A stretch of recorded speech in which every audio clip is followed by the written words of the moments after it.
Hey, I'm so glad you're here with me.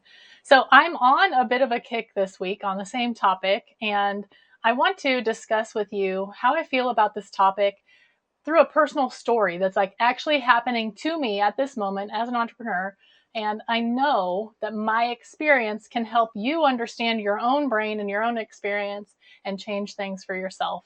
If you are an entrepreneur who wants to go out there and achieve big things and have a huge impact and do the things that you dream of doing, then this video might just help you. If you are new to me or we're not familiar yet, I am Lori Reeves, founder and CEO of Brand Strength, and I help solopreneurs make more money in 90 days. And today I'm going to talk to you about a mindset hack that you need to at least be aware of so that you can, stop letting your brain keep you from going after your dreams. So, what is the thing that you need to know about learning new skills as an entrepreneur? Well, really, it's that in my experience, I've learned that I can't become consistent with something and competent at that thing at the same time. So, in order to actually add a skill, what I have to start with is the consistency, because if I'm not consistent doing something, I will not grow my competence. But what that also means is that I might publicly fail. And if I'm not willing to publicly fail, then I'm not going to be willing to do something consistently before I have added competency in that skill. Okay. Now, the situation I want to relate to you, as far as the situation I was talking about in my own life and entrepreneurial career, is videos. So, yeah, kind of meta, right? I'm in a video talking about doing videos. Now, I'm also talking about my YouTube videos. Okay. I've been doing a YouTube video once a week for the past year. My channel growth is not going well. I am probably not doing very well in how I deliver the content. I truly believe that my content is good and I won't stop delivering the content, but I have built up the skill of consistency in my YouTube videos, been creating them for over a year now. Now it's time for me to work on my competence. Now, my mentor, Stacey Bayman, talks about this concept a lot. Not what I just said, but what I'm about to say. And every time she talks about it, it blows my mind because it's funny to me that people don't realize what they're doing when they are letting their brain keep them from going after their dreams because they have this fear that they're going to fail or look stupid or look like an amateur or novice. And so, what she talks about is that when you're letting your brain stop you or you're letting your fear of possible disappointment stop you from taking steps and growing in your business, what you're doing is, in order to avoid potential future disappointment, you're doing nothing and advancing like nowhere, which means you're just deciding to be disappointed now. Because if you're not going after your dreams, you're not going to make them come true. And if you were happy with the way your life was right now, you probably wouldn't have a dream of starting your own business, of going out there and making an impact in people's lives, right? You probably wouldn't have that dream. So you have the dream. And if you are not where you want to be in your business, and you know that there's this fear of failure, or especially of public failure, right? Like, nobody wants to look stupid in front of other people. It's hard enough to deal with failure in your own brain and kind of wrapping your head around what your self concept is when you feel like you have failed at something. That can be hard. But when you know that other people have watched you fail at something, it can be so much harder to actually go after that thing because we have this huge fear that other people are going to see our failure and completely judge us.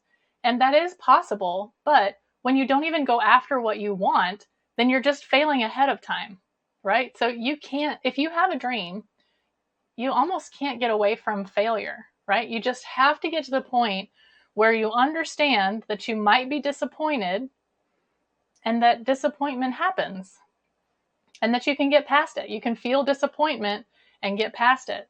Okay. So you have to start being comfortable with doing things that you know don't look very polished. I mean, you could go back and look at my videos. I don't know that I actually want you to. But you can go back and look at videos that I have done in the past. I don't talk like a human. I don't sound like I'm having a conversation with somebody. I may not actually right now even sound like I'm having a conversation with somebody, although I know I have grown tremendously in how I come across in video. But if I hadn't consistently gone live, or if I hadn't consistently recorded videos for YouTube, do you think my competency would have grown? No, it wouldn't have. So I had to be willing to publicly look like a novice, to publicly look like I don't know what I'm doing, because I didn't.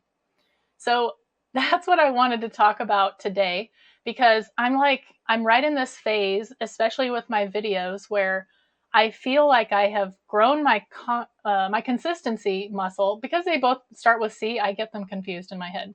I've grown my consistency muscle. I'm creating the videos. I have kind of my video recording and editing process down, getting the thumbnails made, and all that stuff. I had to kind of work through what all it took to actually do the videos, get them done, get myself to a point where I was taking that time in my business to do those actions.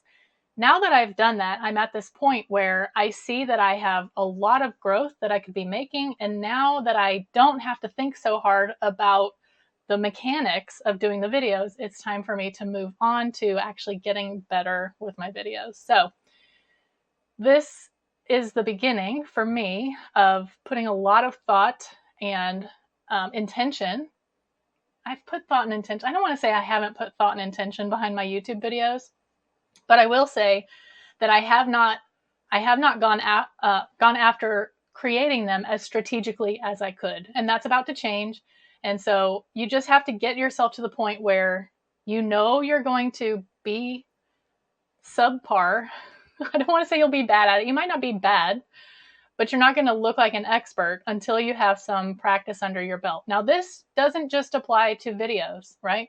This applies to any skill that you want to build in your business or in your life. And it seems like as children or as young people, we're much more willing to be bad at something long enough to get good at it. I mean, you look at a kid who goes into band. Somebody who starts playing a musical instrument after never having played one does not play well. And the kids who aren't willing to continue playing when they don't play well will never get to the point where they feel like they've mastered the instrument, right? We know this, and we watch kids persevere and push through, build their competence and their confidence in what they're doing. But once we get to an adult, it's almost like it feels like it's not socially acceptable to be a beginner in anything. And we fear what other people will think or say about us if they see that we don't have a level of competence that feels professional or what somebody should think we're at. And so we hold ourselves back. And I don't want to see that for you. My whole philosophy on my whole business is to help people who have this dream of helping others and making an impact in other people's lives or businesses actually go after and achieve those dreams. I've seen so many people who are like, I wish I could create this business, or, wouldn't it be amazing if I could make enough money doing this amazing thing that I love helping people with? And it doesn't even have to be life-changing. Like maybe you're a crocheter and you want to help people learn how to crochet, and that's your favorite thing to do and you wish you could make a living doing it. You can, but you have to be willing to humble yourself, to allow yourself to be a beginner, to be seen as a beginner, and to give yourself the time and the space to build consistency, and then you can work on your competency. So I hope that this little snippet into my life and my business is helpful for you. I don't want you to fail ahead of time. I don't want you to feel disappointment now so that you might not feel disappointment later, right? If we look at it logically, that just doesn't make sense. If your whole objective is to avoid disappointment, we shouldn't be allowing ourselves to just choose disappointment now, even though the scarier option is always getting out there and possibly failing publicly. But I promise you, if you can get yourself willing to do that, you can blow your mind with the things that you're able to do, the skills you're able to build, the competency that you're able to establish, and you just might go out there and make all your dreams come true and blow your mind. So that's where I am in my business. Hope this was helpful for you. If it was, let me know, because I'm out here bearing and sharing, telling you how uncomfortable I have been. I can't say that I don't get a little bit nervous. I don't feel nervous at all right now doing this live video, which kind of blows my mind, because I can remember at the beginning of doing my YouTube videos, I wasn't even doing them live, right? It's just me in front of my camera. And I would be so nervous that my breathing would be completely erratic and I would be out of breath all the time. I'd have to like stop recording and catch my breath. Okay, I'm not like, I don't feel like I'm gasping for air anymore. That's not happening even right now. So it just takes the willingness. And I'll tell you, I'm not the first person who would say I'm willing to fail or be disappointed. This is a personal, it's like a personal vendetta for me, because I have feared failure for a long time and I have let it hold me back in some ways. So hope this helps you. Hope you're having a great week. And I hope that you'll be back for another video, because they're going to start getting a whole lot better, especially the YouTube videos.